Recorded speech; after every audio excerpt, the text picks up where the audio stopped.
along. When the second Intifada broke out, I didn't realize it at the time, but I was witnessing the birth of the internet troll.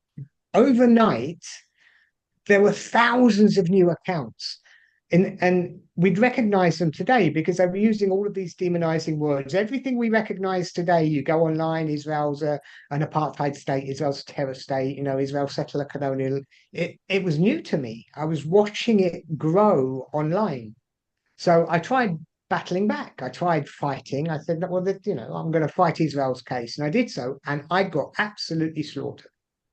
All I had to hand were like, foreign Israeli foreign minister guidebooks and myths and facts and things like this. And when you come up against these people with this kind of basic, narrow-minded, regurgitated, and it is propaganda, it just doesn't hold up very well. So the kind of person I am, I started getting inquisitive. I thought, well, am I wrong here? Because I'm not doing very well in the arguments. And it was then that I began to realize that the first lesson that's really important to learn, just because I'm wrong doesn't mean that they're right. Just because something I'm saying may not be factually true doesn't make what they're saying factually true. So if they were telling me to go off and read something, I went off and read it. If they were sending me to go to a link to a book, whatever it was, I got it. I can't hear a thing. And from there, I began to learn the anti-Zionist argument. So my introduction to this story didn't come from the pro-Zionist, Jewish community kind of network.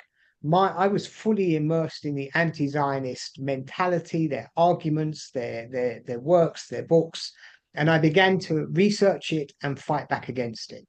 When I came back to the UK in 2006, I was in for a real shock because I'd left England in, the UK in 1987. And in 1987, if someone took a year out Hey, from Sammy. university, they'd go and they'd spend time on Hello? a kibbutz. Yeah. Sorry, Edward, could you just mute yourself, please? Right. Okay. Okay, sorry about that, David. On you go. It's okay. It's no Can't problem hear at a all. thing. We'll get to it. And so I came back and it was a very different place because, like I said, I mean, they used to go off to a kibbutz in 1987. Now, in 2006, if they were taking a gap year, they'd go off and be part of the international solidarity movement, or they'd tie themselves up with B'Tselem. It was a very, very different environment. I went back, and when I got here, back to the UK, I went back to study, and it was on campus that I saw the full force. I was studying in Birkbeck. Now, Birkbeck is in London and it's right next to SOAS. So the SOAS campus and the Birkbeck campuses are really mixed. So I was watching things taking place on SOAS. And that's where I effectively got involved in the UK with looking at what's taking place. So that's where I came from. Okay. And when you started working, what were the problems that you were seeing at the time, David, and how different are they from what we're seeing today? Well, I mean, the first thing, because I wasn't part of I had an advantage. I wasn't part of the known Jewish community. I'd been out of the country for 19 years. And I was fascinated by what I was seeing because I was on campus and all I could see were Palestinian flags. I could see the anti-Zionist movement in full force. So what I did, and I mean, most people who've been following my work obviously know this, is I just went undercover. I became one of them. I put on a kafia, I joined their groups, and I spent the next several years as an anti-Israel activist in the university space. And it hasn't changed that much in the sense that the arguments are all the same. There's nothing I'm hearing today that I didn't hear 15 years ago. The difference is they've been drip feeding it into the mainstream. So whereas 15 years ago, you wouldn't see words like apartheid or ethnic cleansing or genocide mentioned in a mainstream newspaper when you were dealing with Israel, today you'll see them everywhere. That's the key difference. They've been really clever. The way that they have done this, going back now over 20 years, has been to elevate the anti-Zionist discussion to such a level now that it's everywhere. You can see it being pushed in the BBC, you can see it being pushed in the Guardian, you see it, and you see now papers like the Telegraph arguing against it, whereas 20 years ago they would have just ignored it because it was that irrelevant. Okay. So tell me a little bit about what you're doing now and the problems you're seeing because of what's going on, especially with regards to what's been happening after October the 7th.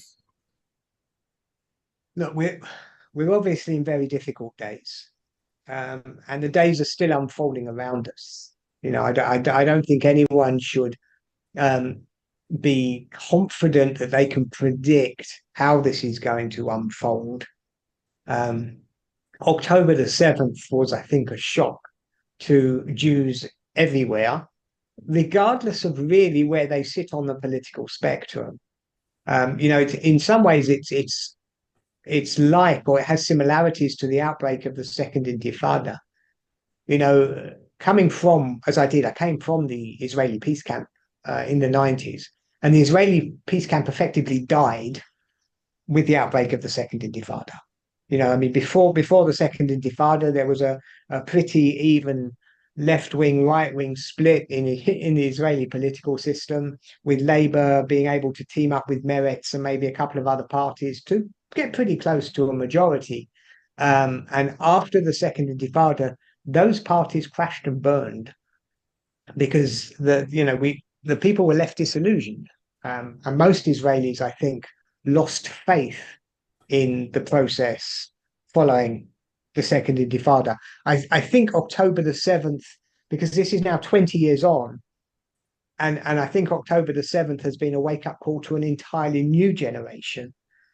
Up until October the 7th, we were dealing with a whole generation of Jewish children who didn't know anything post, but Israel as being the powerful, almost never touched, minimal terror attacks. Anyone who's been following this, let's say between 2005 or 2006 and 2023, it would be difficult to see Israel as the victim, which is why we're seeing so much of the youth being confused pretty much by the situation.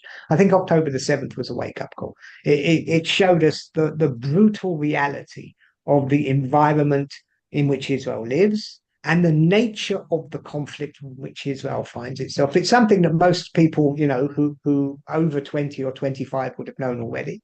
But obviously this has been a wake-up call. And it's changed so many things in.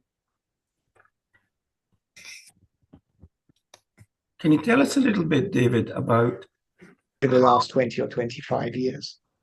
We're watching a growth of the progressive movements and ideas and ideals that are constantly shifting under our feet. Now, for example, 25, 30 years ago, my positions would have been considered left of center. And I haven't moved one dot. But there are very few people today who would say my positions are left of center, which is to say that I haven't changed, but the ground underneath me has. And it's within this environment that we're watching these changes. And it's not just a demographic one, and the demographic change is important. We have seen the growth, and I'm not talking here about Muslim communities, I'm talking about Islamists, I'm talking about people with a religious, ideological, political drive to their positions. We've seen the rise of this across the board in the press, and some of the work I've been doing, for example, and I'll get on because it's important, because when we're talking about the attitudes of the people, a lot of the attitudes of the people are driven by the media, because that's what they read every day. That's what's giving them the news. Therefore, it's really important. And if you take, for example, the BBC, of which I've done a lot of work recently, the BBC coverage of this conflict has been atrocious, absolutely atrocious, because it is entirely dependent on Arabic speakers, almost all of whom are sympathetic to the Palestinian cause. And I'll explain this, so I'm not just throwing it out there. The BBC office in Israel, they have one office in Jerusalem, one. And everybody sits in the same office. BBC World, BBC, BBC Middle East, and BBC Arabic. Now imagine for a second you were a journalist, brand new, BBC, you've been at the BBC a while, and they're sending you off to be their new correspondent in Jerusalem. And you go there and say, oh, I'm going to be unbiased, I'm going to be even, I'm going to be fair-handed. And they send you to Jerusalem. You arrive in Jerusalem, you don't speak Arabic and you don't speak Hebrew. Okay, you've automatically got a problem. You've got an agency problem because you're dependent on people to provide you with an unbiased platform so that you can push the news in an unbiased fashion. So the first time you want to go to the West Bank, you're dependent on people taking you there. The fixers, the runners, the people, you don't know who you're going to meet. You're told who you can meet. You're shown who you can meet. You're handheld throughout the entire process. You do not stand a chance. You're given a black book with the numbers you need, the names you need, and basically you're corrupted from the moment you land. And what makes it even worse is when we're talking about, as we've been talking about since October the 7th, the conflict in Gaza, because you're not in Gaza. And the only people that can help you in Gaza is BBC Arabic, because BBC Arabic are the ones with the connections in Gaza. They're the ones who speak the language of the people in Gaza. They're the ones who can tell you who you need to interview in Gaza. They can tell you what's happening in Gaza. So that kind of a situation leaves you completely dependent on BBC Arabic, which means there is not a single article, understand the importance here, there is not a single article that appears on BBC News today about Gaza that hasn't had input from BBC Arabic journalists who are absolutely and totally sympathetic to the Palestinian cause, which is why the news looks the way that it does. Does that answer your question? Yeah, I'd like to make a point.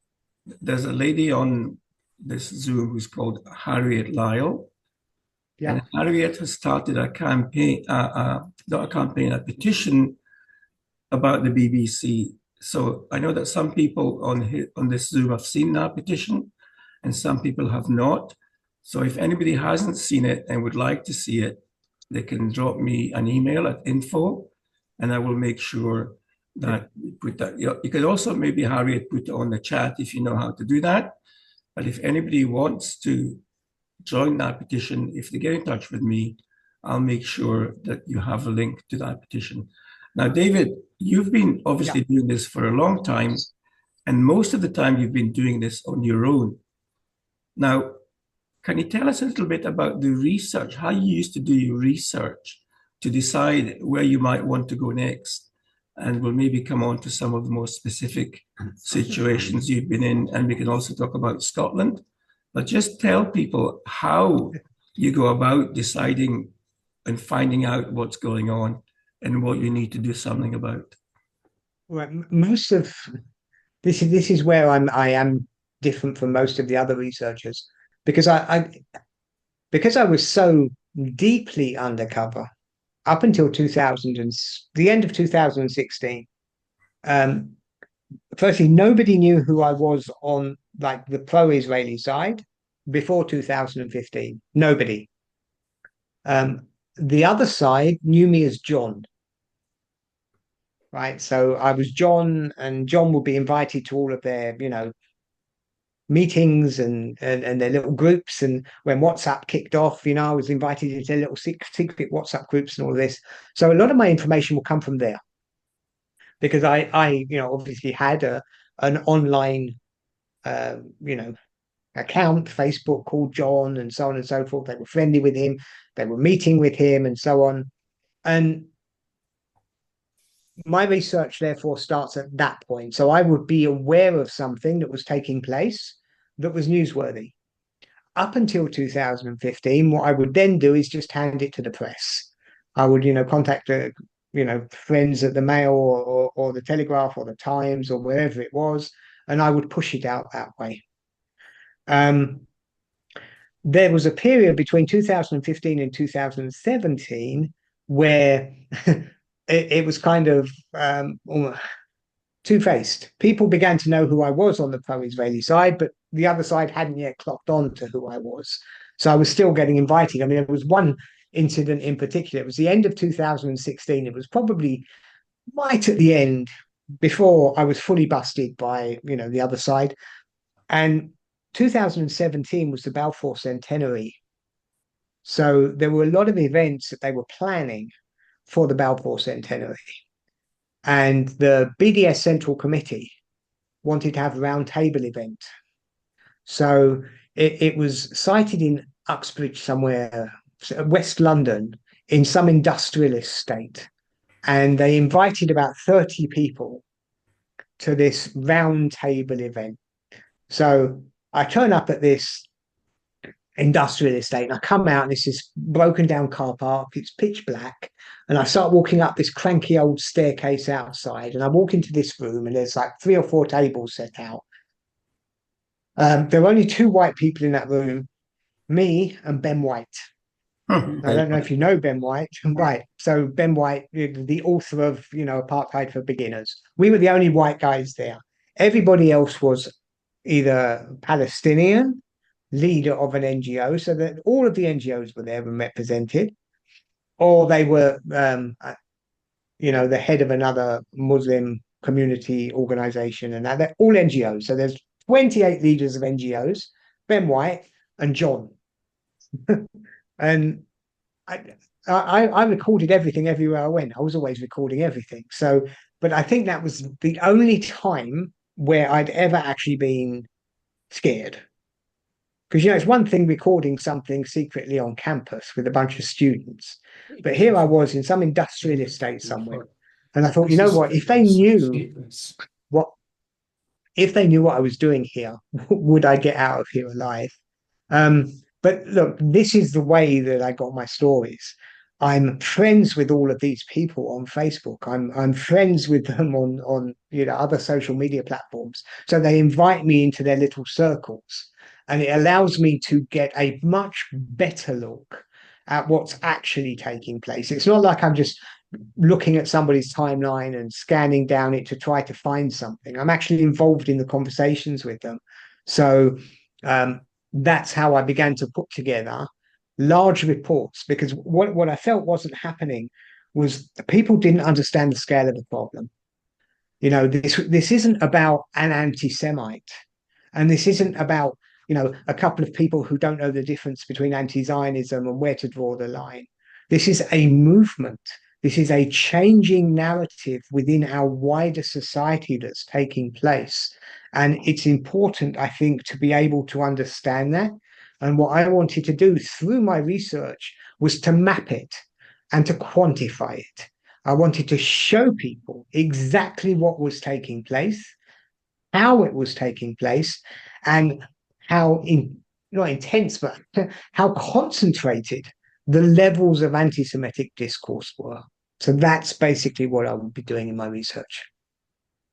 Could you tell us a little bit about the work you did in Scotland, David? Because obviously there's your big brochure or your big book on the Scottish Palestine Solidarity Campaign, and then you did something similar, I think, down south. Could you maybe tell people a little bit about that, the work you did, the research you did for that, the people you came across? Yeah, I mean, I've got a soft spot actually for Scotland. I came up, I think, once to engage a debate up there, and it was one of the debate. I mean, I only found out that he chickened out and cancelled when I was pulling in, I think, the Glasgow station. Look, I did 3 similar pieces of Which is research, and voices it's a now. good thing that I did the Scottish one It's not going to second. be there. Why? It's a good thing that I did. It's not there. It's not playing. I think it's a good thing I did the Scottish you get one a second bonus for? because I could learn from the one I did in England. There are three Palestine solidarity campaigns. There's the England and Wales one, there's the Scottish one, and there's one in Ireland. And I'd done the England and Sammy? Wales one first. Hello? Hang on, is someone calling out? Excuse me, Edward must be calling out. It should be okay now, David. Please carry on. Okay. Now, what I wanted to do was I wanted to show how toxic and anti-Semitic the Scottish Palestine Solidarity campaign it was and is. In fact, it makes the English one look like a Zionist movement. You know, and when we're dealing with the Scottish Palestine Solidarity campaign, and obviously its key figure, these people have no red lines. Whereas the English PSC is quite careful about the associations it makes. The same is not true of the SPSC. So what I did is I went in and I became associated with all of the branches, the people who were running the branches. You know, I tracked down their social media pages and so on, and I wanted to show everyone the ideology of the people that drive the SPSC, not just, you know, Mr. Big, but everyone else as well across their branches. And I managed to quantify the level of anti-Semitism. Now, I want to be clear about this. One of the things I do in my reports is I avoid Israel. Because when you talk about anti-Semitism, the automatic answer you're going to get is, no, you're just dealing with criticism of Israel. So what I chose to do was, with the reports, was to ignore any Israel-related anti-Semitism at all. So I didn't care how anti-Semitic the discourse was if they were talking about Israel. They could be turning around and saying all Israelis are Nazis. Wouldn't count it. So when I'm talking about anti-Semitism and the levels of anti-Semitism, I'm talking about anti-Semitism that would not be disputed by anyone. This is Rothschild conspiracy, you know, the Jews did 9/11 stuff, Holocaust denial. That's the anti-Semitism I dealt with. And I wanted to show how concentrated the levels were. Now, what I did is I took two events in Scotland. One was, I think it was the Fringe Festival. There was a demonstration outside the Fringe Festival, I think at the time. And there was another sit-down event in a room somewhere where I captured all of the people who were at that event. So let's take the room. There was a room, there was an event, it's a closed event. So I know there were 100 people inside that room. I identified as many of them as I possibly could. So let's say I found 80 identifications. So I knew 80 people who were in that room. Then I can look at 80 timelines and I can see what these people are posting. And the numbers were off the charts. I mean, we were showing that over 50% of the people who were going to events run by the SPSC shared Holocaust denial or shared Rothschild conspiracy, things like this, which is truly horrific because that's the starting point. Every single one of those people, 50% of them, hardcore anti-Semites. We don't know about the rest, but we know that that is a starting figure. I mean, if you can imagine, and I'll use the recent troubles in England, if a hard right event or demonstration is considered to be violent or hard right or unacceptable because 10 or 15 or 20% or 25% or 5% or 7% of the people involved have racist ideologies, then what do you do about a movement that has 50%? You know, it's absolutely unacceptable that they are given a platform anywhere or any politician stands alongside them. These people are toxic beyond belief, and not that the associations that they make. I mean, Mick Napier, comes down each year to Al-Quds Day to speak at Al-Quds Day, which is an Iranian-sponsored event, the one where they used to wave the Hezbollah flag until the Hezbollah flag was banned. The English PSC won't go near it. Mick Napier goes down to speak at that event almost every year. These people are really, really toxic. So for those of you who don't know, Mick Napier is still, after all these years, is still the leader of the SPSC, and he's still involved every Saturday outside Barclays Bank in Argyle Street. So these people have a number of events on a Saturday. They start off with a demonstration outside Barclays Bank, and Mick Napier is normally there. And then what they tend to do is either go up and join the demonstration, which might take place outside the city chambers or up at the Concert Hall steps. And often they then proceed on to having a march, which often goes past our stall on St. Vincent Street, and we see them as they go by. Now, to be fair, they don't bother us anymore at the stall, which is good from our point of view, but you can imagine why people would be concerned if they're hanging around our stall and they see hundreds of pro-Palestinian or Israel haters, as I like to call them, walking past our stall. But luckily, we've been safe for quite a long time, and I expect us to continue to be safe. So that book that David is talking about, that book is available on the internet because it's out of print. And if anybody wants to see that book, I can send them a link to that. But we've also still got, and David might not know this, but we still have a few of your books, David, that we've kept for special occasions. So we've got some hard copies, and if anybody comes to the stall and wants to see a hard copy, we can help them with that. But we can certainly help them with a link to the book. Now, but you did something similar, David, in England with the Palestine Solidarity Campaign. I did, and I did something similar in Ireland with the Irish one as well. The Irish one is more similar to the Scottish one. Obviously, you have the Republican links as well, which is why there's a lot of crossover between the two groups, which we don't have in the England branch. But yeah, similar results in England. That was the first one I did, where you break them down into branches and you have a look at the people that are running them. Look, the issue is this: it's not that there aren't naive, innocent, people caught up on the other side. That's not the issue. Of course, there are. Not everybody standing in a demonstration is, an anti-Semitic hater. Some of them are just naive and stupid. But the issue is who's driving these campaigns. Because if you think about it, and Sammy, because you go every Saturday and you set up a stall, right? Now, it takes determination beyond belief to do that week in, week out, year in, year out. There is something in you that is driven and strong and, sets you apart from other people. So consider that on the other side, because that's also true for the other side.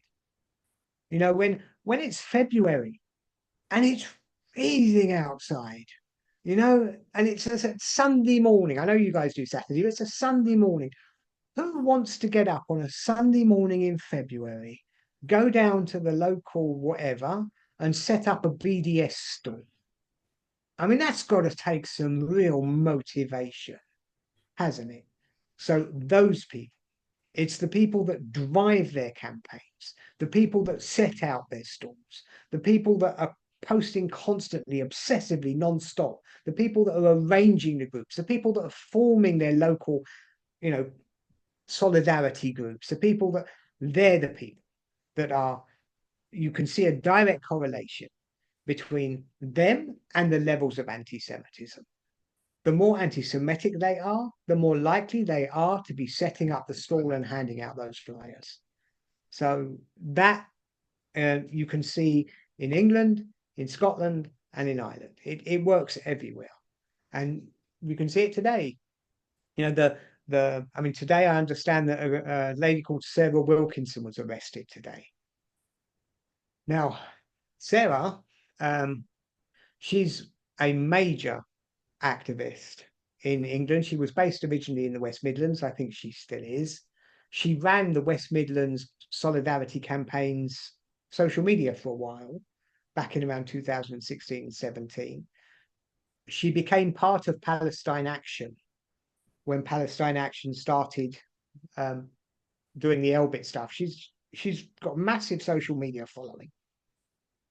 She was arrested today because of comments she made post October the 7th. Because again, you watch these people who are the most likely to be anti-Semitic and the most likely to be handing out the flyers and setting out the stalls. They're also the most likely to be supportive of Hamas and Hezbollah and Islamic Jihad, the terrorist supporters. So these are things you can see. The more you research into these groups, the more you realize the actual levels of hate that we're up against. It's quite scary, to be honest, because these people saw what happened on October the 7th. You know, it's not that they didn't see it, and they thought it was a good thing. So eventually, David, you were exposed. So for a while, you were able to go into all these meetings, and people thought you were John and didn't know that you were David Collier. But I've seen videos of you being blocked from entering events and other things, and being recognized in crowds. So how did that come about, and how are you managing now with the fact that most of the Israel haters know who you are? Okay, well, firstly, things have moved on a bit. My own research has obviously moved on. There was this period again, 2016, 17, where I'd already, I mean, it was Corbyn was the catalyst, really, because I had so much on Corbyn. I mean, I was in secret Facebook groups with that man, you know, secret, not private, secret, which means that you couldn't search for it. You had to be invited from outside. I don't know if Facebook still has that anymore, but for a while, that was what these people were doing. So I had so much, and the media were quite unwilling to work with me as an anonymous source over Corbyn. They were quite worried about the threat of being sued, because I was giving them stuff that came from inaccessible groups. So they couldn't really vet or check what it was that I was telling them and giving them. I was showing them, for example, that Jeremy Corbyn was inside this secret group called Palestine Live. I did another one of my books on it, 200-page report, full of it, showing all the evidence, showing he was handing space in Westminster. He was arranging meetings. His office was arranging meetings for these Holocaust deniers. You know, he didn't, you know, the meeting wasn't about Holocaust denial, but he was arranging it for these really toxic individuals. He was arranging a meeting for Max Blumenthal, who is a crazy anti-Semitic conspiracy theorist. He ends up going pro-Assad, you know, so the Palestinian community have kind of left him alone a little bit. But back in those days, 2014, 15, he was a star, a rock star of you know, these Palestinian groups. So I got all of this on Corbyn, but you know, these papers said, look, we need to know who you are, because we need to know that you're real. So that's when I started to basically come out. I started my own blog at the time as well, because it was a way for me to bring information out. And then it was, there was this period where they were looking for me, because they knew I was there, but they didn't know who I was. So I'd get sent private messages. I'd get sent these private messages where they'd have the crowd and they'd circle someone. So is that you? Or is that you? And this went on for several months. It's quite funny. You know, I'd get, but obviously, you know, eventually they triangulate it, don't they? Because they've got 7 or 8 meetings. They know I was in all of them. they compare the crowd and look for the person that was there. And it was Jackie Walker, who eventually got me. I'd gone to a meeting of hers in Norwich.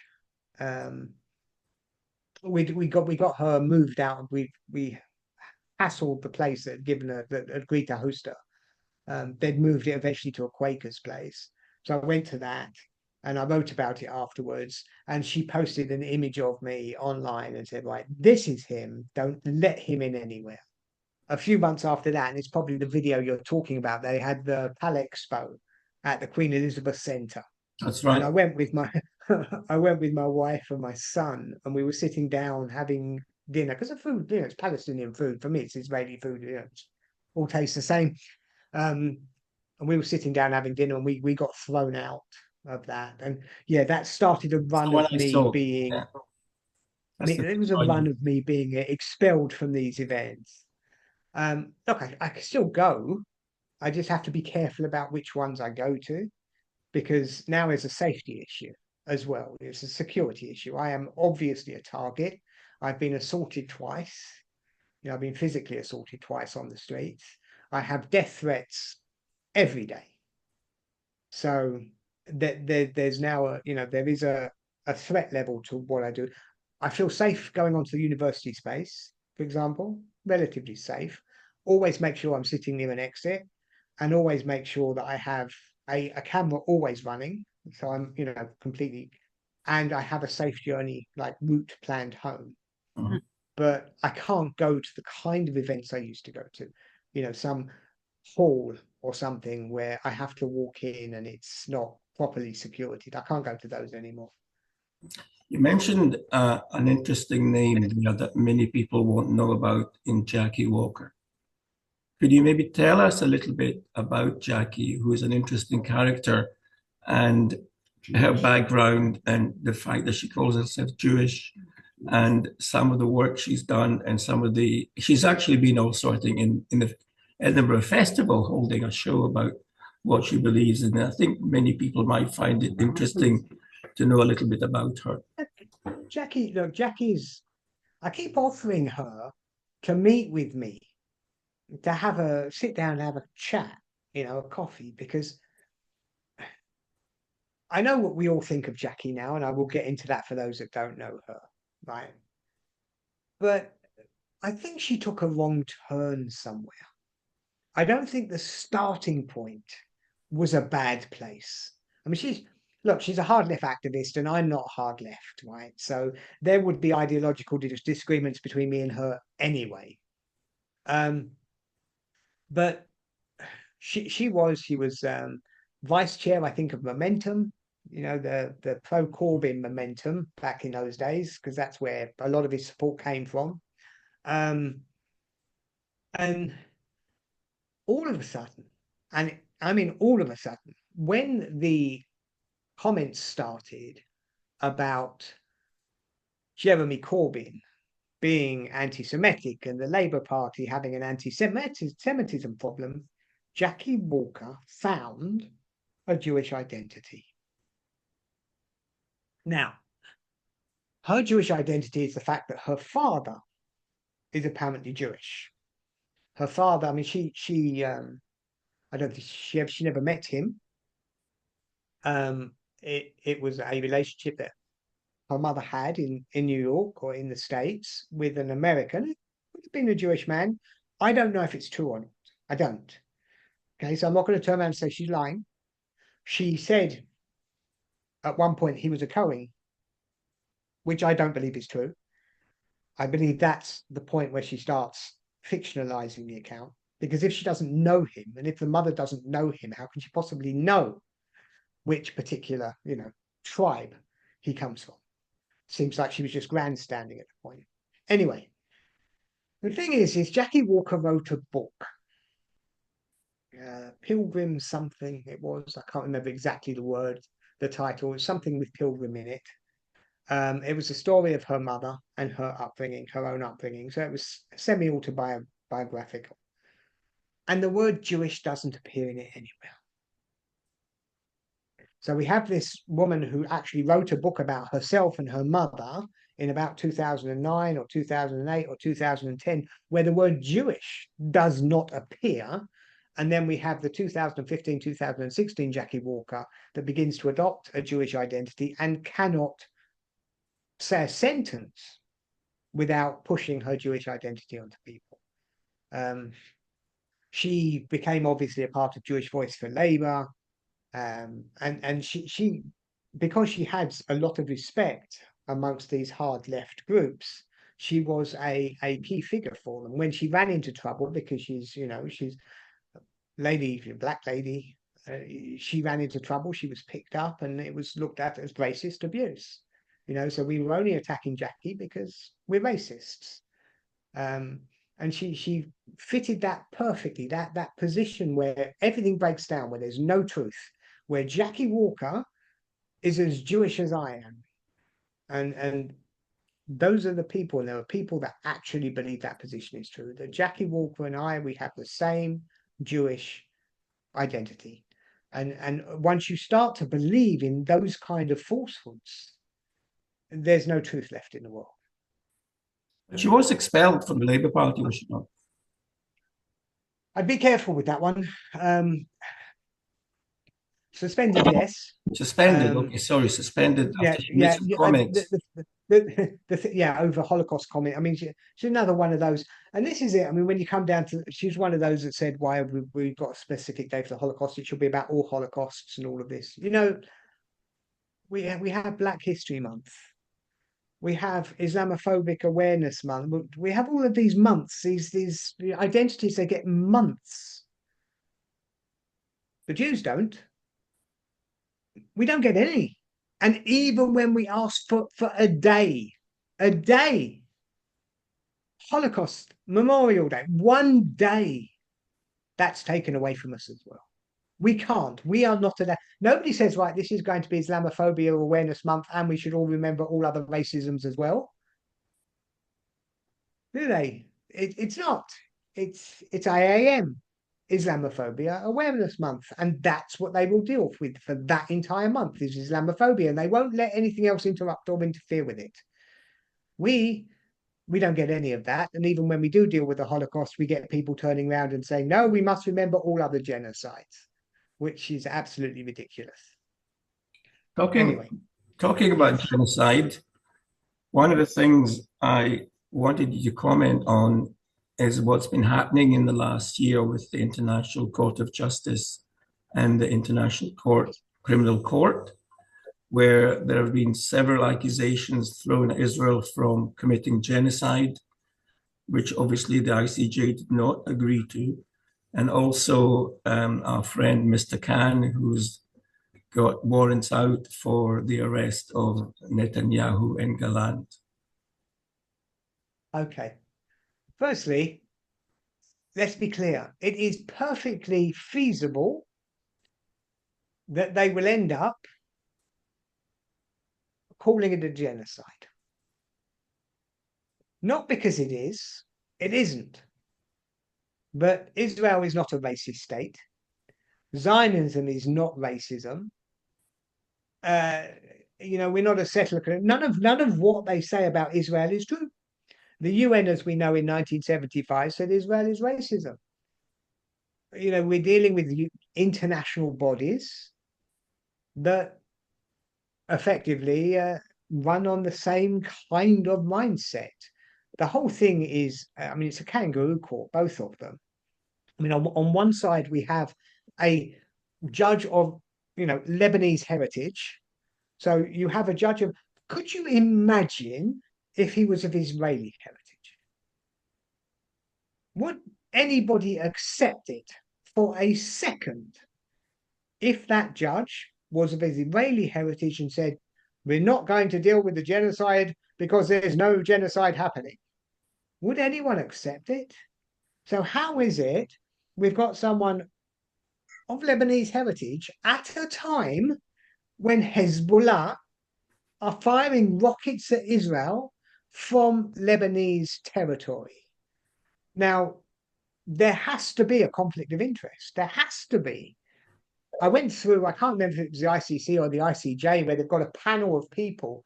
It's the one where Clooney's wife's involved. But these are all anti-Israel activists. You go through the list and they've all got a history of anti-Israel activism. And you turn around and say, well, why? Why is anyone even listening to these people?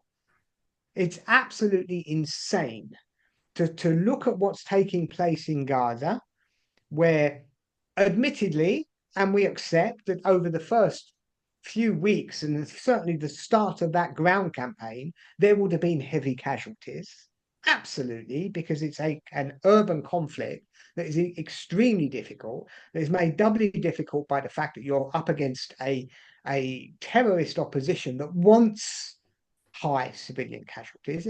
It's really, really complicated.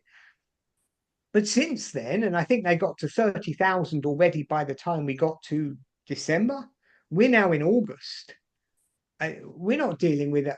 Look, every death is tragic, but we're not dealing with anything that could be labeled genocide, and everybody who is rational knows it. But the way that the world political bodies work, as like the UN and the UNHRC, these are inherently anti-Israel bodies. They have no problem at all making up lies and stories about the Jewish state.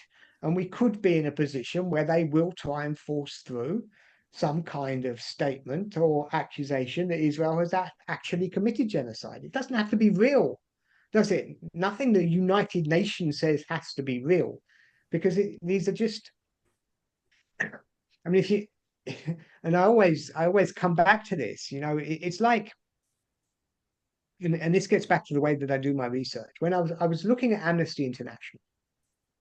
Now, Amnesty once was a pretty great organization. It really was. And I went and I had a look at it and to see where and how it had gone off the rails. And it went off the rails about 20 something years ago, where first, one of the things it did is it changed the ability of someone to work on their own country. They used to have a rule in Amnesty that they weren't allowed to work on their own country. So if you were, for example, a Palestinian, you weren't allowed to work on the Israel conflict. That was a rule that Amnesty had. And then they threw it away. So what they slowly started doing, because they wanted to become a much wider global organization, is they started taking people on in areas where they were working on their hometown. In Israel, that meant that they started basically using Palestinian researchers to research the conflict with Israel and then publishing it as some kind of unbiased Amnesty International document. And then what they would do is when they were seeking new employees, these people are now the people that are effectively the HR team. So nothing gets in, nothing can break it down. You just get an ever decreasing circle. And until you got to the point, and I'll use this example because it's a good one, in about 2016, they employed someone from Code Pink. Now, Code Pink, for those that don't know, is a hard left American organization. And I think the person they hired at the time was Medea Benjamin or something like this. Now, why she's important to this story is that in 2016 or 2017, for Code Pink, Medea had run a campaign to boycott Airbnb. So Code Pink, through Medea, was running this thing that we need to call on Airbnb to impose BDS because, you can't have these properties being advertised in the Israeli settlements. So it was an anti-Airbnb campaign. Amnesty went out of its way to employ her. And a year after she's employed, Amnesty International run the Airbnb campaign. This is the way that it works. So these organizations become toxic from within. They can only be, and this counts not just for Amnesty, but for BBC and everything else. It's about the people. It's about the DNA in the of the organization. An organization is only the sum of its parts. If you only employ anti-Israel activists, as Amnesty do, then you will be an anti-Israel organization. And when you look at the United Nations or the UNHRC or any of these, you just have to look at the member states. You know, if these member states are pulling the weight of the United Nations from Russia and China or Libya or Syria or Iran or Yemen, or all of these organizations get together and you have one voice, Israel, that stands in opposition, then they'll vote against you every time, which is exactly what they do, which is why nobody should pay any attention to the ICC or the ICJ or any of the nonsense that they come up with. None of it. David, obviously you're in Israel now, and I'm going to ask you about that in a minute. But there's been a question from someone. You've made us aware of what you think about Corbyn. Do you have any view about Farage?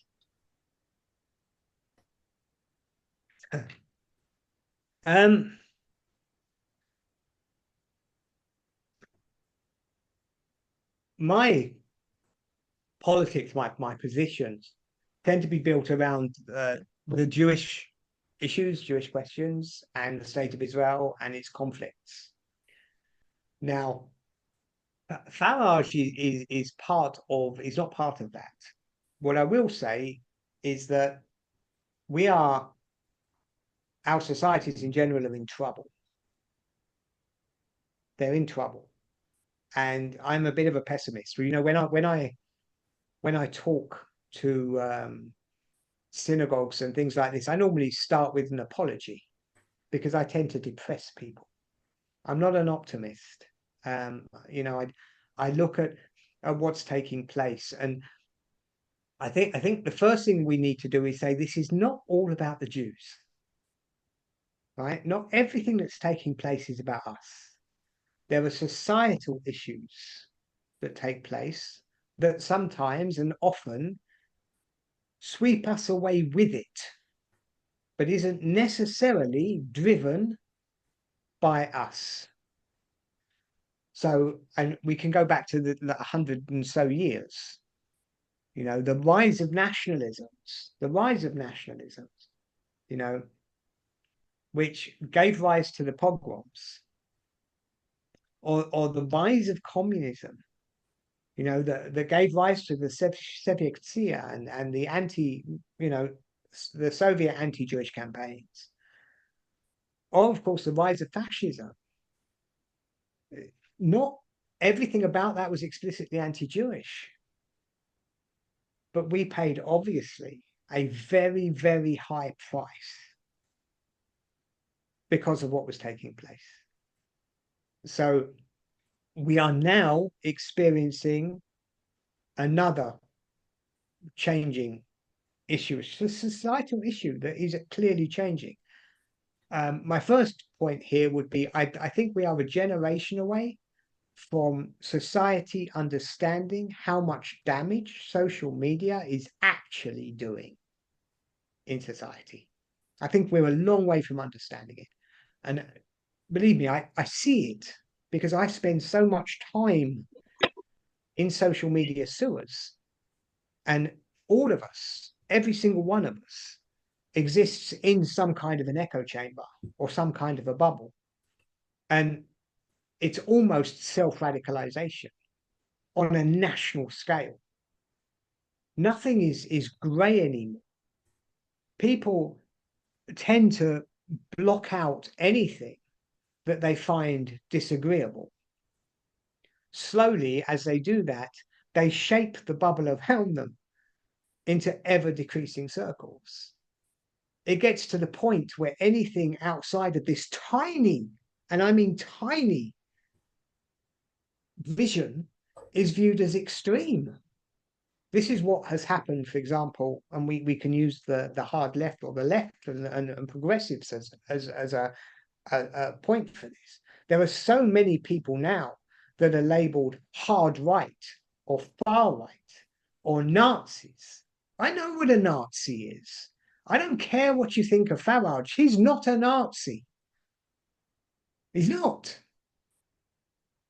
And we get to the point where we've started labeling or mislabeling everything that is taking place. And what we saw recently in those, and they were, aggressive, far right, violent riots that did take place outside migrant centers, right? Let's call it for what it was. There was unacceptable violence taking place.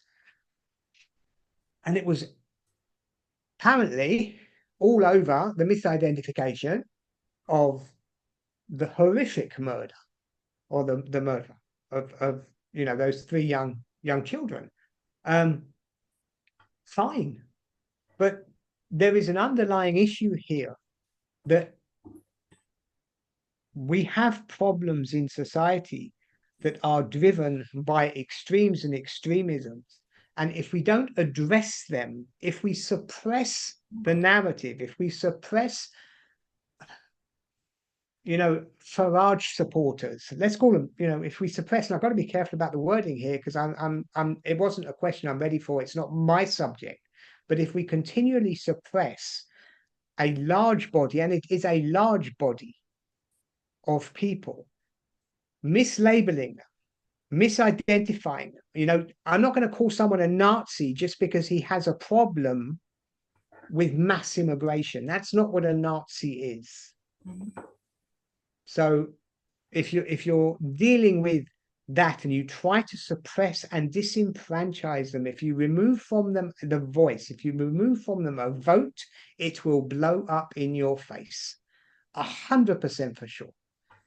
So when we're dealing with the Farages, and I would say we need to listen to problems that are expressed by people that are effectively normally democratic in their opinions. These people, they vote, they have political parties. The political parties are legitimate. They're not terrorist organizations.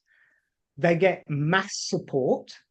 So if you want to cut them off and disenfranchise them by labeling them as something they're not, then I would say be careful. I really would, because you will end up with a societal problem that will really blow up in your faces. That's all I'm going to say. Sorry, David. Thank you for saying that, because you weren't expecting that question, but then neither was I. So you're in Israel now, and I think everybody would be interested to know what you see happening there. And obviously you have your own views. Well, it'd be too dark to go to look out the window, of course. But there's hotel windows, so there you go. So obviously we read about it, we see it on the TV, and we think we understand. And this has been going on in Israel for even before October the 7th, with the demonstrations against Bibi and what he's trying to do. And since October the 7th, the whole thing has shifted, and it appears as if more people are more against Bibi than possibly before, because they believe that he's not putting the hostages first. He's more interested.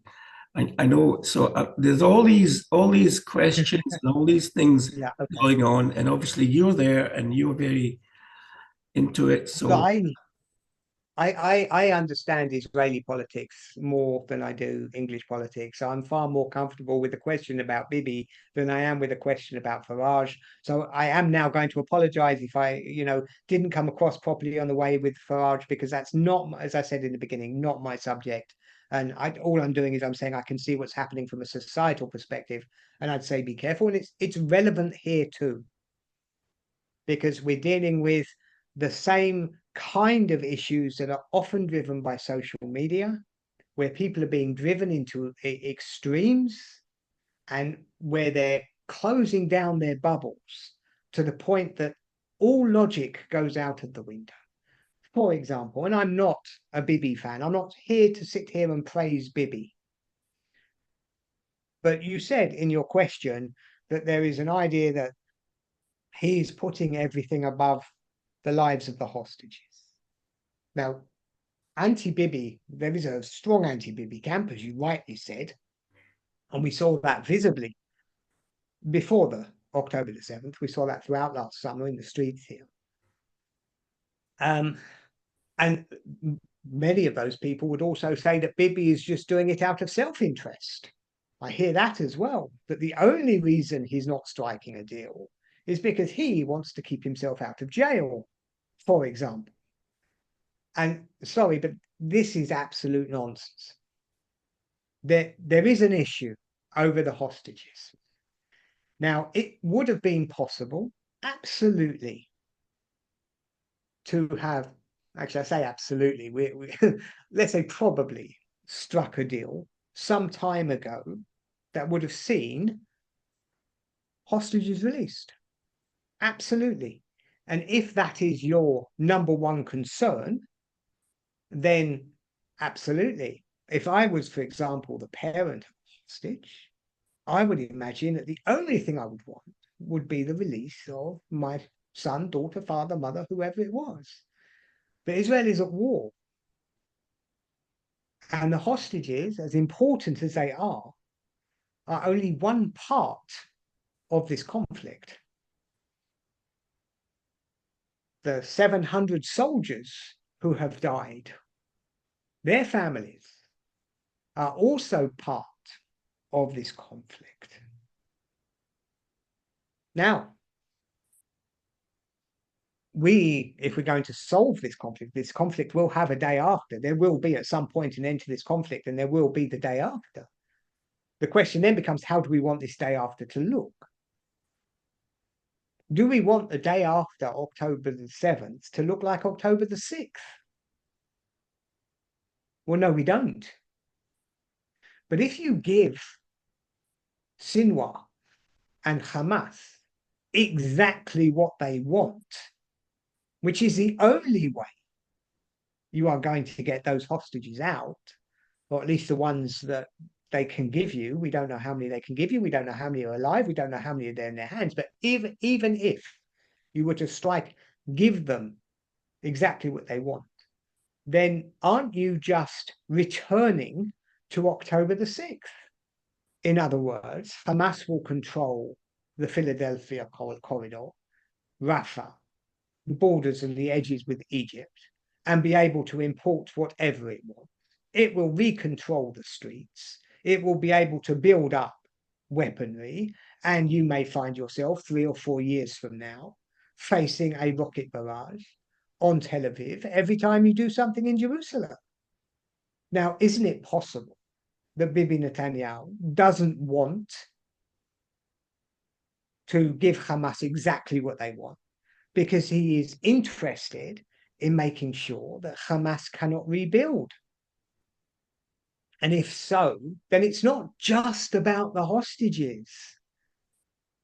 It's not. It's about everything to do with this conflict. It's about Israelis. There were mistakes made in Israel, lots of mistakes made in Israel. I personally believe now, looking back, Oslo was a mistake. But you could argue that while it may not have been a mistake to withdraw from southern Lebanon in 2000, the war in 2006 and the aftermath of that war in 2006, which has left the UN resolution toothless, where the Hezbollah were not meant to. There's a resolution that the UN passed that says Hezbollah cannot do what they've done, and everybody ignored it. So from 2006 onwards, Israel just played along. Instead of opposing it, instead of turning around, instead of putting its foot in the ground and saying, no, this is not what the resolution says. Either Hezbollah move or we'll move them. It would have been a lot easier in 2008 or 2009 than it is in 2024. But Israel played a game where, it's a small country. It's soldiers, they're all our children. We don't want to put our soldiers at war if we don't have to. So for us, silence, even if over the long term it may be a bigger threat to us, silence is sometimes simply the choice that is made. The same is true of the Gaza border. Israel evacuated Gaza in 2005. It pulled out. I was here. It dragged its citizens out of Gaza. And then, of course, Hamas won the election. The quartet imposed sanctions. Hamas turned violent and evicted Fatah and all of the opposition out and began to create a terror enclave in Gaza. Well, Israel had from 2006 to 2024, 18 years to deal with that, and it didn't. And each time the violence escalated, 2008, 2011, 2014, 2018, 2021, or before October the 7th, we would have these bouts that would last anything from 2 days to 51 days. And the conflict would take place and it would be nasty and then it will quieten down. And Israel basically gave up. I mean, all of those people living in all of those areas, from Ashkelon down, north of Ashkelon, there was an escalation in the way Hamas fired its rockets. So they wouldn't start with Ashdod or Tel Aviv. They'd start with Ashkelon in the south. And I remember that, and I've actually got a recording of Yitzhak Rabin before the, I think it was shortly before the assassination. It was about 1990, maybe mid 95. He said, and he called the right wing cowards of peace. He called them cowards of peace. And he said to them, you promised us Katyushot on Ashkelon. There aren't Katyushot on Ashkelon, nor will there ever be Katyushot on Ashkelon. There was this naive Katyushot. People might not know what Katyushot are. They were the rockets that the Hezbollah fired at the time. Hamas, when they started with the Qassam, but the Hezbollah had the Katyusha. So what Rabin was saying was that, the Likud party at the time, who was the opposition, when the Likud was saying, don't give all this to Gaza, don't do Gaza first, you'll end up with rockets on Ashkelon. Yitzhak Rabin was saying there will never be rockets on Ashkelon. Well, look where we are now. It's part of the reason that I am more on the right than the left. Because sadly, what the right said would happen has come to pass. It's come to pass. Oslo collapsed. Arafat was playing, two-faced. We had to go through the Intifada. So we're dealing with this situation with our northern border and obviously the border with Gaza, where for the last 18 years, Israel has paid a price and Israeli communities have paid a price. And for example, and another example on this hostage issue, let's say Bibi tomorrow gives Sinwar exactly what he wants and your hostages get back. And a day after, Hezbollah stopped firing. Okay? Hezbollah stopped firing because that's what they said they would do. Hezbollah said, when there's a ceasefire there, we'll stop firing. Now, it's now 10 months that tens of thousands of civilians have been living outside, have been living in hotels or elsewhere in the country. Their villages and their towns and their kibbutzim and whatever have been on a massive rocket fire, major damage. I know I've been there, I've seen it, major damage. You're just going to tell them to go home? That's it? They have to go home now? And you're just going to leave it as it was? So they go back to October the 6th, where Hezbollah can open up again at any time and send them all running to the south. This is leadership. What leader can do this to his people? Bibi Netanyahu, regardless of what you think of him, he owes something, not just to the hostage families. He owes something to all the residents in the north. He owes something to all the residents in the south. He owes something to all of the families who have lost their soldiers, their children. So it's not as simple as just saying, I don't, again, not here to praise him, not here to stick up for him. So the situation here is complex. We're in a horrific conflict, and nobody wants us to go back to October the 6th. Thank you, David. And I think that's a very important explanation of what people see in Israel. And when you're out of there, it's very difficult to actually see what people feel, what people think. and how potentially it's going to end. And that's the last question I'm going to ask you, because I'm going to open it up to the audience to ask questions. But how do you think this might end? Now, my hope is that we. I mean, okay. Firstly, let's the elephant in the room is November, because we are sitting at a crossroads. One of those forks goes towards the Democratic Party. The other goes towards Trump. And the next 4 years are going to be very different depending on which side wins. So I am sitting here answering a question in late August, not knowing how this is going, because you're asking me how's it going to end. Well, I think it ends very differently, depending on what happens in November. And again, there are fours. I'm not going to sit here, if I'm not going to sit here and praise Bibi, I'm not going to sit here and praise Trump. That's not what I'm doing. But there are four, as far as Israel is concerned, there are pros and cons on both sides of this debate, on both sides.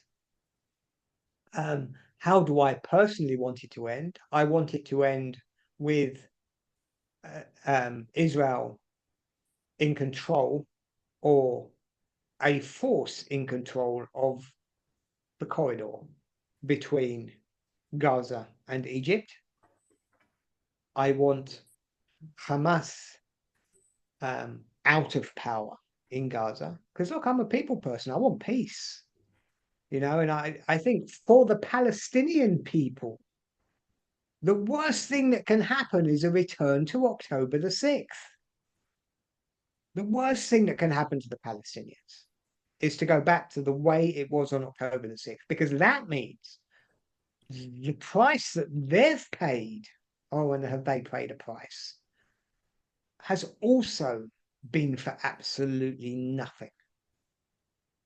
So I would want to see massive change in Gaza. I'd rather it wasn't IDF, really would, because just before the disengagement in 2005, one of the last 3 soldiers to die and to be killed was a son of a good friend of mine, and I taught him English in Eilat. Actually, coincidentally, I'm in Eilat. The reason I have a soft spot for Eilat, I spent 2 years here, and while I was here, obviously made friends, and this was the son of a friend. I was teaching him English, so he got killed in 2005, just before the disengagement, because Israel didn't pull out of Lebanon for no reason. Israel pulled out of Lebanon because there was a cost associated with controlling the southern part of Lebanon. You'd lose soldiers, and the same was true with the situation with Gaza before the disengagement. So I'd rather it wasn't IDF, because I don't want Israel to pay the price by losing its children ever, anywhere. So I would rather it was someone else's responsibility, even if Israel has some kind of oversight to make sure that the agreement is implemented. But we can't go back to October the 6th. We can't, not in Gaza, nor in Lebanon, which means that there's still trouble to come on our northern border, because it's unlikely Lebanon are going to agree to simply move north of the Litani, which is a river. This is where they're meant to be. So they're away from that southern border, from that northern border. It's unlikely they will just agree. So I think as well something needs to happen there. But again, we're dealing with something that will be good for the Lebanese people. Lebanon is in such a mess, and not in small part to the fact that it's got a massive Shia military. It's got nothing to do with the Lebanese army, in control, both politically and militarily, of Lebanese soil. So an ending to that would be nice as well. But obviously that one is perhaps a step too far for this particular conflict. Thank you, David. I'm going to let people ask some questions now. I'm struggling to see everybody because there are so many people on this Zoom.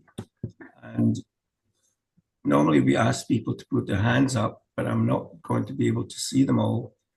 So I would like to try and do this in a controlled way. Is that Claire? Are you putting up your hand, Claire? No, you're not. Okay. So if anybody wants to ask a question, I'm going to suggest that they unmute themselves now, if they can, and ask a question. And if somebody else tries to come in, I'll ask somebody else to wait. So if anybody wants to ask the first question for David, or you can use the chat, as Vicky says. Can I speak? Ian, on you go, Right. Ian. So David doesn't know who you are, I don't think. So My wife says she doesn't know I am either, so it's the same thing. and he doesn't even know where you are. So I think you should introduce yourself and Okay, tell him David, where you are. I'm Ian Wise, ex-Scotland, living in Rehovot for the past 50, What's or that? Israel for the past 50 years or so. Okay. If I had a hat on my head, I would doff it to you. I thought it was the most tremendous lecture that I've heard on the Glasgow Friends of Israel Zooms. Really fantastic. Depressing, I must say. It did not make me happy listening to half the things that you were saying, because it sounded to me a lot worse than I ever thought it would be. Even in Europe and the UK, what you're talking about. It's absolutely frightening. Even more frightening than I was yesterday, let's say, or the day before, or the day before that. You mentioned, let me just say a couple of things that I noted. You mentioned the BBC, a new reporter coming in from Europe or from Britain and coming to live in Jerusalem. Yeah. And he was stating that, you were saying that this guy, he has absolutely no way of knowing anything without being told by his colleagues. If he is a reporter, this guy, we're saying, does he not see? Does he not report? Does he not see there's no apartheid in Israel as such? I'm not saying we're perfect, but there's no apartheid in Israel. The Arabs are freer and have more rights than the Israeli has. The obligation the Israeli has, the Arabs do not have. They live better in Israel and freer in Israel than they do in any other Arab country, etc., etc. This guy cannot report this once. One guy reporting it, one person reporting it. You know, you don't see anything of absolutely nothing of the truth about Israel in any of the UK papers that I read. And you know, it just shocks me. It really shocks me. Another thing that you were talking about, if I can just mention a few things here, is how these Israel haters, as Sammy says, are absolutely motivated.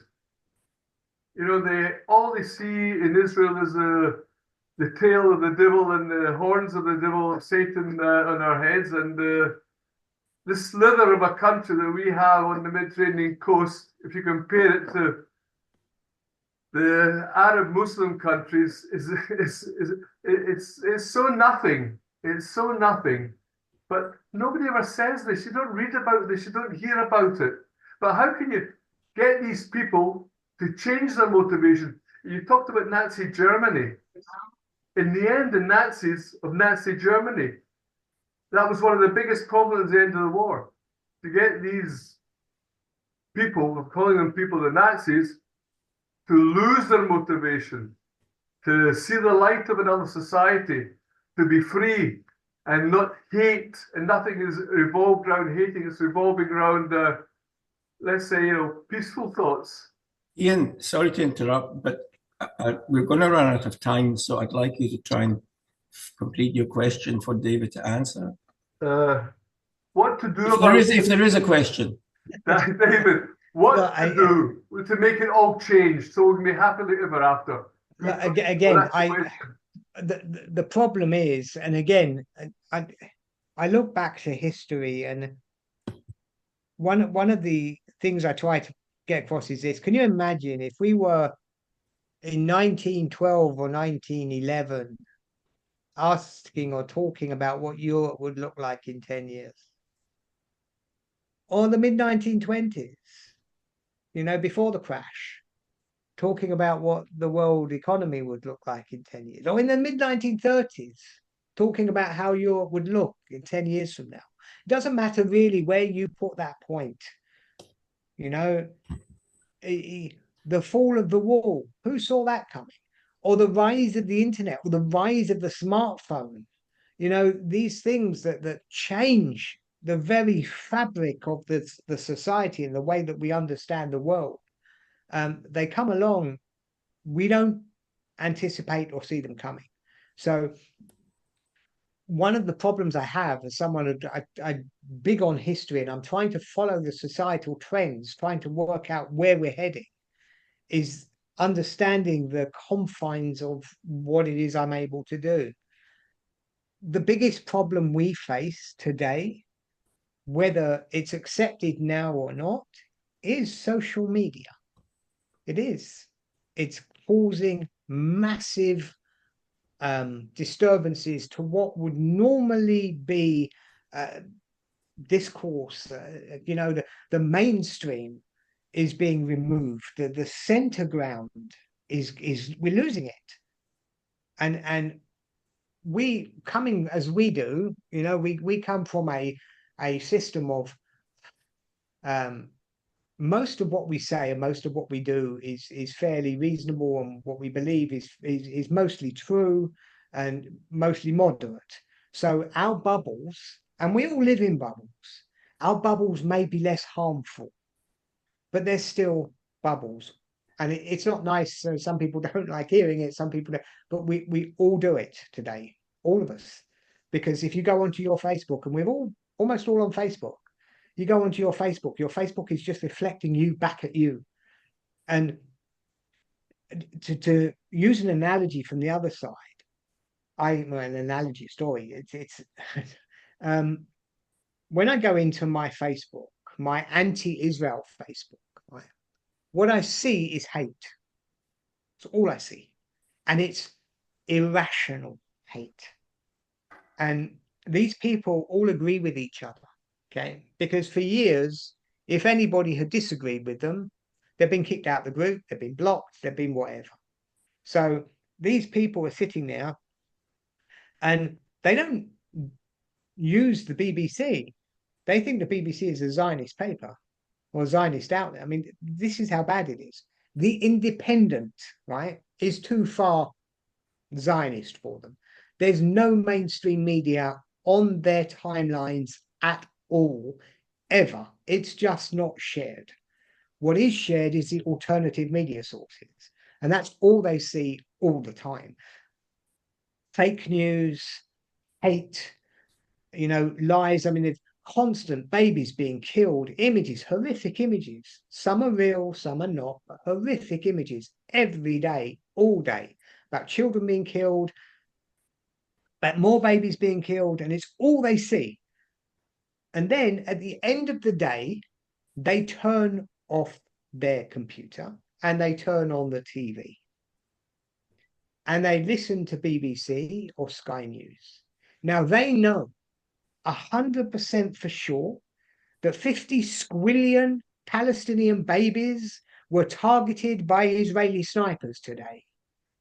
How is it possible that the BBC are not talking about it? How is it possible that Sky News is not talking about it? It's creating anti-Semitic conspiracy. It's driving it.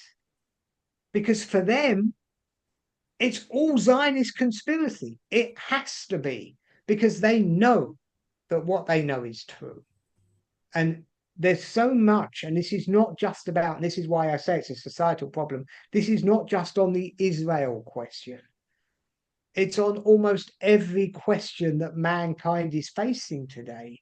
We are getting these groups, these extremists, just these becoming so absolutely certain, and they are a few steps away from forming terrorist groups. That's all they are. They're a few steps away from forming terrorist groups, because it's an inevitable eventuality when someone is put into the position that they're in. You know, Palestine Action, which is the group that goes around and smashes up the Elbit factories, they have a US counterpart, Palestine Action US. Palestine Action US changed their name 2 days ago and are now identifying themselves as a terrorist group. Because that's the inevitable escalation of the feeling of inability, inadequacy, and not incompetence, being these people can't change anything because they're not, the enemy that they see is not real. The enemy that they're fighting doesn't exist. They're doing battle with a ghost. And because of that, the inevitable consequence of this is that they will become more and more extreme and more violent as time goes on. So where you say where we're going, it's going to get worse. That's where we're going. Can I ask a question? A couple of quick questions. Excuse me, hang on, Stuart. Rick Cooper is next on the list, so I'd like Rick to ask his question. Is that you, Stuart, wanting to ask a question? Yes, thanks. I'll come back to you. Rick, can you go first? Thank you, Sammy, and thank you so much, David, my friend. As you know, I'm an old friend of your mum's for about years, and wonderful work you do.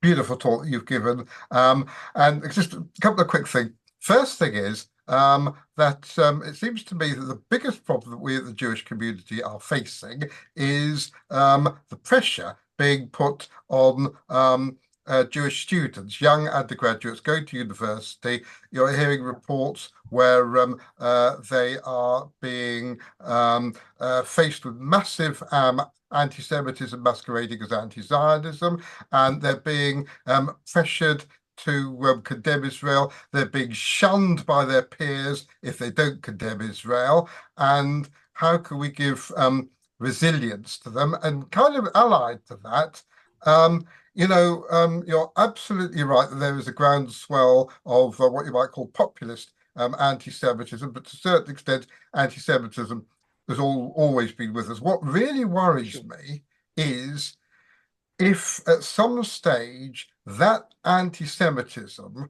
or rather anti-Semitism masquerading as anti-Zionism, shifts into government, and we as Jews kind of get forced, as in the Soviet Union, there was the Yevsektia. So how can we help young Jews at university to be more resilient to anti-Zionism, and how close do you think we are to actual institutionalized government top-down anti-Semitism in this country? Okay. Two questions. The first one, firstly, I have 2 kids now at university. The son is under strict orders not to tell anyone I am his father, because that would put a target on his back. That's the situation we live in now. It's difficult when it comes to students because, on the one hand, our children want to go to university to study.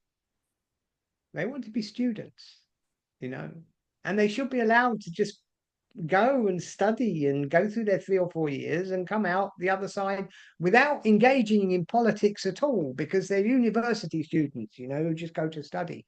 And in some ways, we're asking them to mobilize. We need to mobilize our children so that they can defend themselves because of, some of what they're going to face. Look, I think one of the most important things we can do to our children is teach them, knowledge. I put, and both of my kids went to a Jewish school, and the Jewish school was so wrapped up in interfaith and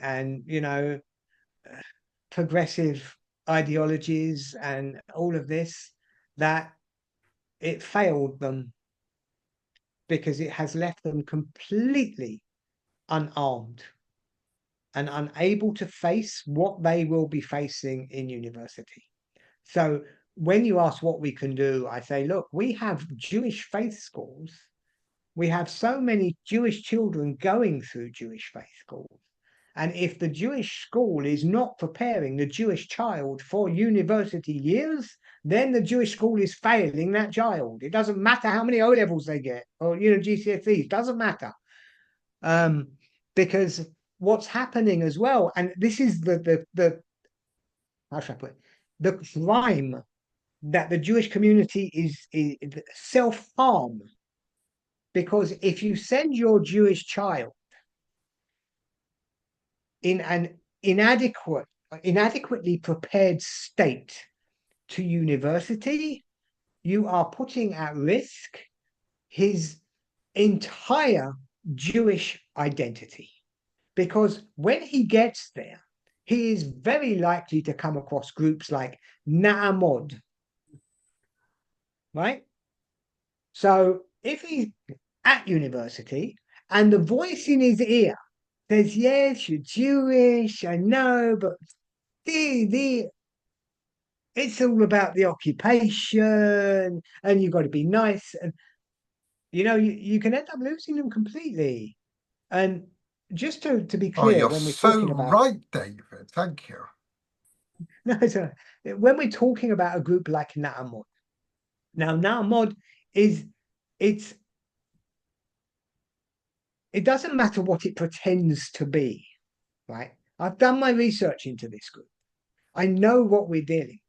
This is an anti-Zionist movement, pretending it's only about the occupation.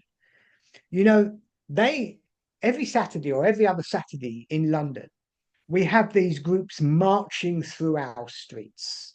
Now, it may be true that Sky News and the BBC want to identify them as peace marches, okay? But the banners that they carry, the banners, hold 5 logos. 5. I think it's 5, okay? We know the PSC, right? The Palestine Solidarity Campaign. One of the other logos is the MAB. The MAB is the Muslim Association of Britain. They are the Muslim Brotherhood Front in the United Kingdom, right? That's the mothership of Hamas. We have the PFB, which is the Palestine Forum in Britain. It's another pro-Hamas outlet. And we have FOA, Friends of Al-Aqsa, which is another organization run by someone who was in Gaza shaking the hands of Haniya 10 or 12 or 13 years ago. Today, Na'amod walk through the streets of London with these people, right? So these are the groups waiting for our children. So I believe the most important thing we can do is educate them. That's effective. We can't do much more than that. Our role is to make sure that they are prepared and they know what they're going to face and they know the answers to what it is that, and they're not deceived by any of this Na'amod crap. That's our role. As for the sadder part of your question, the sadder question, which is where we're heading. Like I said, apologies for what I'm about to say. There is a direct correlation between the hostility that an MP shows to Israel and the level of Muslim population within his constituency. It's a correlation. And it's not racist or Islamophobic to say it, because it's quite clear. Their role is to represent their constituents. It is the most democratic thing in the world for an MP with a large Muslim population to have a distinct anti-Israel position. If that is true, and it is true, then a growing Muslim population in the United Kingdom would create more Israel hostile MPs. That's also a natural thing. We even saw in the recent election the creation of the group, the Muslim Vote. And we saw how close in some areas, I mean, they only got 4, 5, if you count Corby. We saw in some areas, like in Ilford North with West Streeting, they came very, very close to wiping out a major majority of a key Labour figure. So that's one area that the other area is we ourselves have a diminishing population. You know, we have a population, a secular population that is assimilating at a high rate. Which means that if you move forward a generation, the numbers may stay the same, but it will be very deceptive, because what's happening is the growth of the Orthodox part of our community will continue because they don't assimilate at a high rate, and they have more children than the secular part of the population. So their proportion of the Jewish population will grow. What will happen is that large areas that we would today consider to be inherently Jewish, you know, in northwest London, won't be very Jewish anymore. And I can give you the example of Redbridge, because I grew up in Redbridge. I know what Redbridge was in the 1970s, with our multiple butchers, several synagogues, kosher food, you know, for children at school. When I went to a secular school, a state school, and Yom Kippur, my school was half empty because we had a massive Jewish population. It has gone. It's gone. I've got friends, because these were my classmates, friends whose children don't even know they were Jewish. Right? It's Wow. So that's another, well, it's a channel of what's taking place. And what we need to do on top of that is stop the spread of this Na'amod style Jewish thing. I will say this, because you don't have to agree with me, right? You don't have to agree with me at all. You can be Jewish religiously. You can be Jewish nationally. And you can be any combination of those two that you want, which means you can be Nutarei Carter, right? You can be Nutarei Carter. They're absolutely opposed to the nation state, but they're religiously consider themselves absolutely Orthodox Jewish. That's Jewish. They've got a future to their community. But if you are neither Jewish religiously or Jewish nationally, you have nothing to sell to your children at all. Nothing. Coming at them with some kind of tikkun olam, which is, you know, indivisible from general progressive thought in the rest of society, is pointless. You will not hold on to your children unless you can provide them with either a religious spine or a Zionist national spine. You need to give them something. Anyway, that's how I'll answer your questions. Thank you, David. It's just, people have to remember that David is in Israel and he's 2 hours ahead of us. Okay. So it's probably past his bedtime. But I'd like, we've got 3 more questions waiting, and I would try and get all 3 people to ask the question, but I would ask them to be as brief as possible. And to some extent, David, you probably will have to be a bit briefer as well with your answer if we're going to get them all in before 11 o'clock your time. So the first one is Donald Boyd. Donald, please ask your question, but try and keep it brief. Thanks very much, Sammy. And this is, to echo what Ian said earlier, David, this is a very, very informative meeting. You began, David, by showing how quickly a generation can change, how your experience had changed in a generation. And this is indeed the case even in Scotland.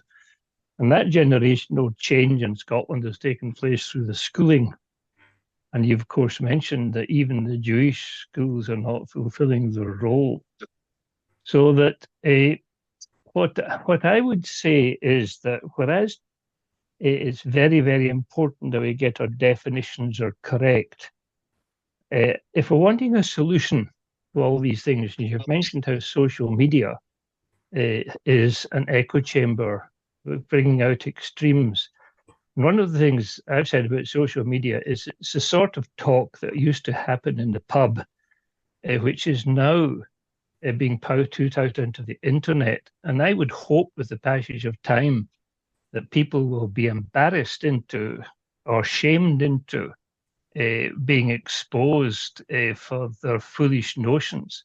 So I'm coming back to this whole question about debate and how we actually discuss and how we actually speak. And I look upon the Equality Act in Britain here, which you may or may not be familiar with, as having ruined so much of our society in a big way, but I won't go into that. So my question is coming back to this.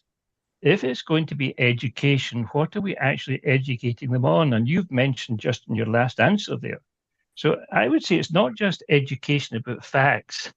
It's actually education, how you discuss, how you debate, how you define, how you challenge people when they've made assertions that are completely wrong and they're expecting you to believe things that they've just said.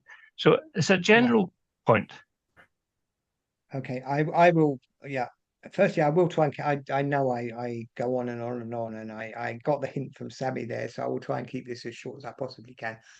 Look, I agree with you, but I think our situation is so dire that we need to start with the understanding that we've gone wrong. You know, it's like when you're dealing with addiction or when you're dealing with alcohol. I mean, the first thing you need to do is accept the issue, accept the problem. And for this, I'm actually going to use the example of Wikipedia, right? Because you're talking about, the way that we acquire knowledge, how we process it, how we debate amongst ourselves, how we move forward, now Wikipedia, as most people in this chat may believe, can be edited by anyone, right? Which is absolutely false. It's not true. Okay, we have a problem that hostile forces to our society and to our culture have infested many of the things that we take for granted and we use on a daily basis. Now, Wikipedia is one of the most used websites on the planet.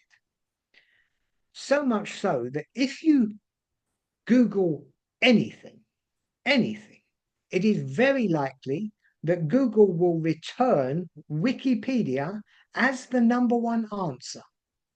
Now, everybody in the back of their head says, well, yeah, I know Wikipedia may not be true, not completely factual. And if you're at university, your university lecturer will say to you, never use Wikipedia as a source, but you can use it to find other sources. In other words, you can use the list of sources inside Wikipedia to go off and learn about a subject.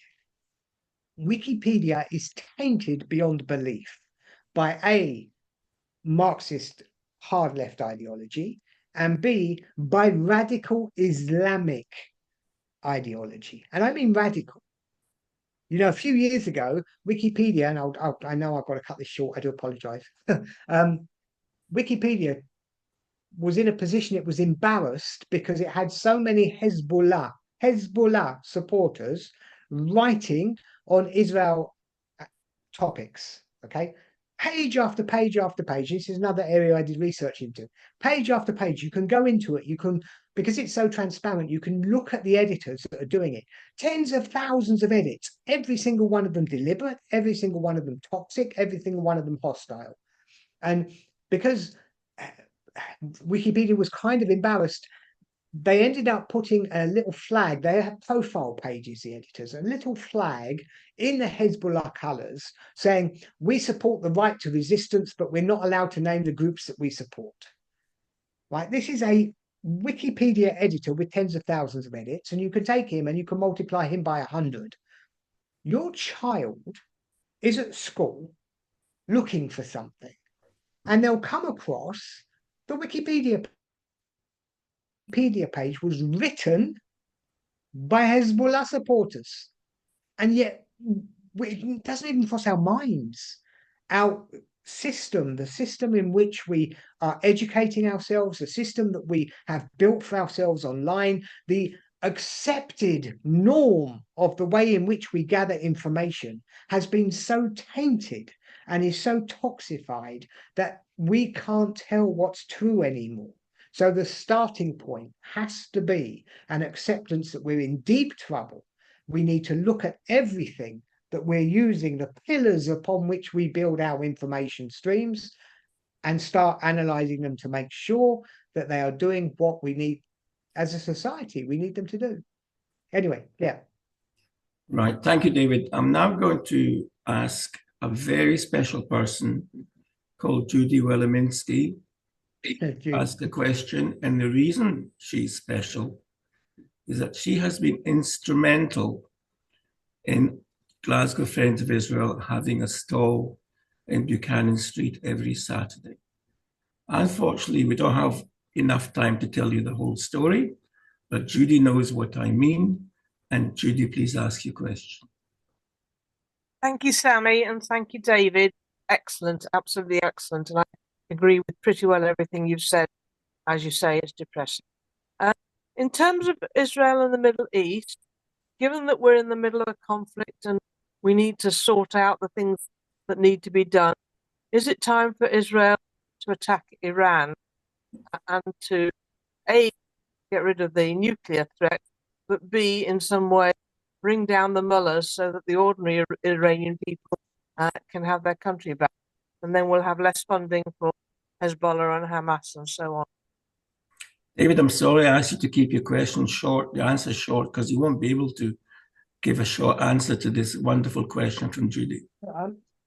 Firstly, I told you before, I think we started this, I'm fine doing this. I've got no problem at all. Firstly, hi, Judy. It's good to see you. It's nice. I've seen faces and people I've known, for years and years and years. It's good to see friends here. So hi, everyone. Judy, I think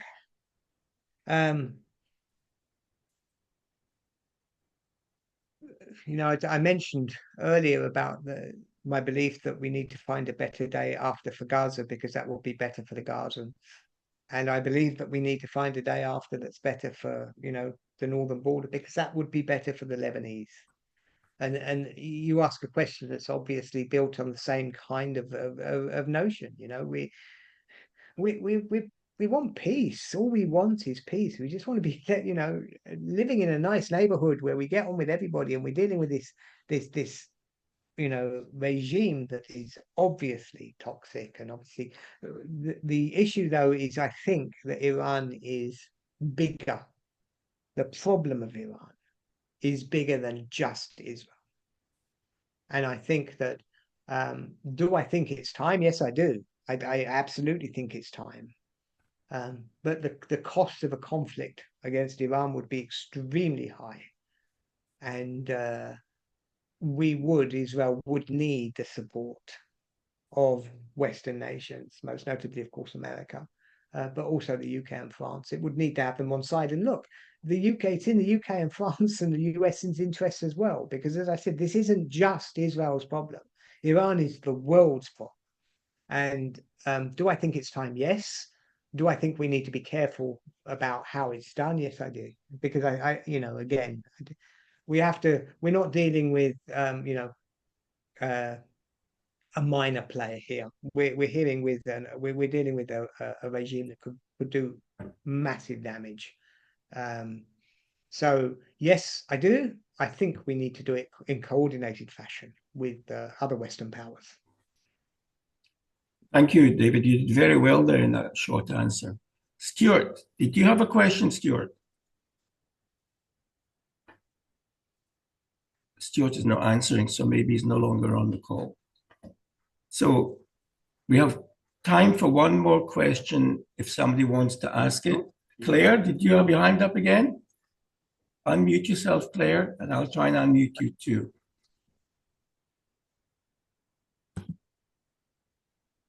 Have you unmuted yourself? Hi, yes, that's me. Hi, David. I'm Claire Peters, and I'm in Glasgow, and I go along to the stall as often as I can. My question is really about the information that's sort of flying around with the press, etc. And how does Israel begin to win this information war?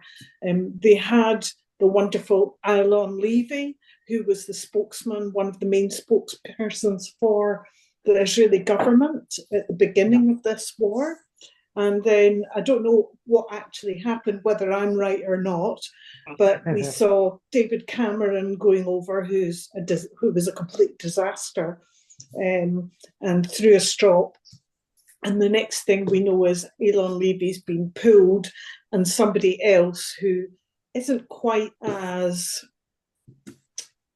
he's not quite as good at putting over his point or as vocalizing or verbalizing what he really wants to say.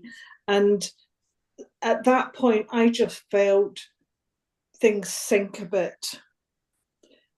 Because I felt Elon Levy was doing such a good job at what he was doing, but he was also very powerful in everything he was saying, and he was very self-assured, and he knew what he was talking about, whereas everybody else kind of fumbled through a bit. And now we're kind of lost a wee bit about what's coming out of Israel, and it really could be so much better. Okay. Firstly, I saw the question in the chat, so I knew you wrote it, so I knew the time was coming. Look, firstly, on our friend Aaron Levy, I mean, you're right. You are right. What I will say, and this is not to knock him in any way, or the people, is that as we have got further and further away from October the 7th, our case has become more and more difficult to tell. Now, he was around at the beginning. I'm not saying that there isn't a correlation here. I'm not saying that you're not right. I'm just saying that we should also bear in mind that being the spokesman in those early weeks was easier than it was much later, because we don't get a voice now. We can't. Nobody cares about the hostages. Nobody cares about October the 7th. This is all about dead Palestinian babies, right? Now, when you talk about how do we win the information war, it's really difficult to do so, because I can sit down and, as you know, I give long answers, because to explain the situation in Israel, you need to be able to give long answers, because the situation is really complex. All they need to do is hold up the picture of a dead baby. That's all they need to do. And it doesn't matter whether that dead baby is a Palestinian baby or a Syrian baby, or it died yesterday or it died last year. People are dying. It's a war and people do die. So let's not pretend that it's not happening. But all they have to do is hold up, and you're left explaining why that baby is dead. And that's a really difficult thing to do. Day after day, time after time, especially when your answer is going to be the same answer every single time. Isn't it?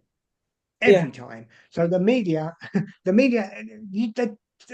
know what you're going to say, and they're not interested, because you said that yesterday, and you said that the day before, and you said that last week, and you said that last month. And here is a new Palestinian baby. So why has this baby died? Are you going to give me the same story you gave me last week? And it's a really, when you take that situation, and it's a really difficult situation to be in, we start off with a major disadvantage. The second one is that there are mainly Israel hostile journalists, Israel hostile journalists. The fact that we're dealing, and it doesn't matter whether you're dealing with Alex Crawford from Sky News or you're dealing with Tom Bateman from the BBC, why he's still talking about Israel even a year and a half after they sent him to the States, I don't know, but he is, because he's so obsessed. When they're sitting down, for example, talking about the number of dead journalists in Gaza, okay, as Alex Crawford does all the time, it's not a real number. There's enough evidence out there to show that it's not really true. There's been enough research done, not just by myself, but by others, camera, honest reporting, to show that most of the journalists that have been killed are actually Hamas or Islamic Jihad employees. The truth is there for anybody that wants to know it. So the question, therefore, is why have we got these major journalists like Alex Crawford, who is deliberately ignoring the truth, which then changes your question, because how do we win an information war when the people who are meant to be impartial are setting us all up against us? And that's the second part of the problem. So you've got the immediate disadvantage. You've also got the problem that we are dealing with so many hostile journalists, and then it's just numbers. You know, we're living in a world which is driven by numbers, and every media organization is playing for clicks. Every one of them. They may not pretend. They may pretend to. You know, the BBC may pretend it's aloof, but it's playing for clicks. And at the end of the day, if you write a Israel hostile article, you will get hundreds of thousands of shares. Yeah. And if you write something that's moderate, it'll sink. So which one are you going to write? And I think it's a really, really difficult thing. So I think accepting how difficult it is the first job we have.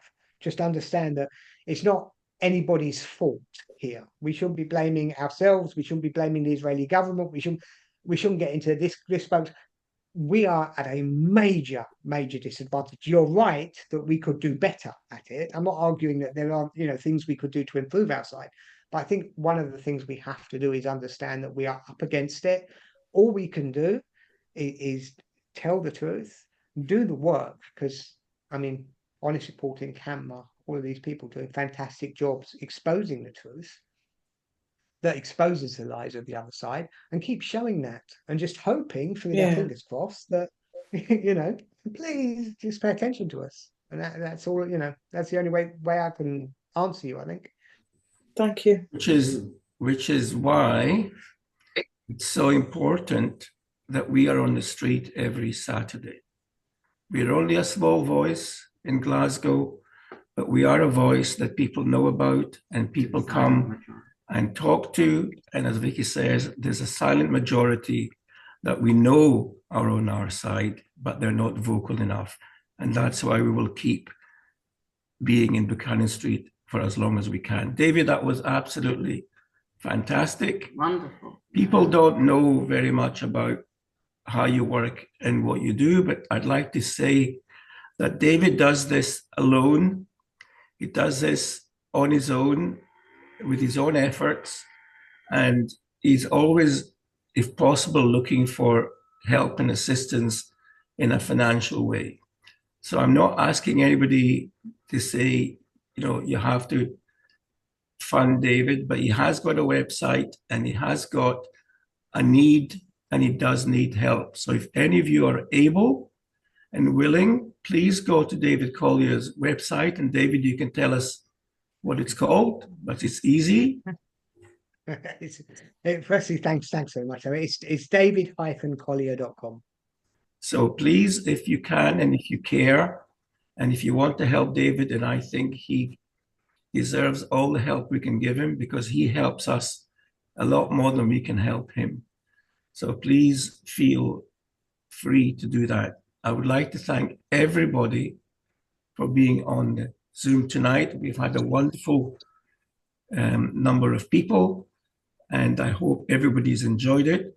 And I hope David has also enjoyed it, because it's not often he gets to talk to Scottish people, but he will. Hopefully, we are, just to let people know, we are going to be 10 years old next year.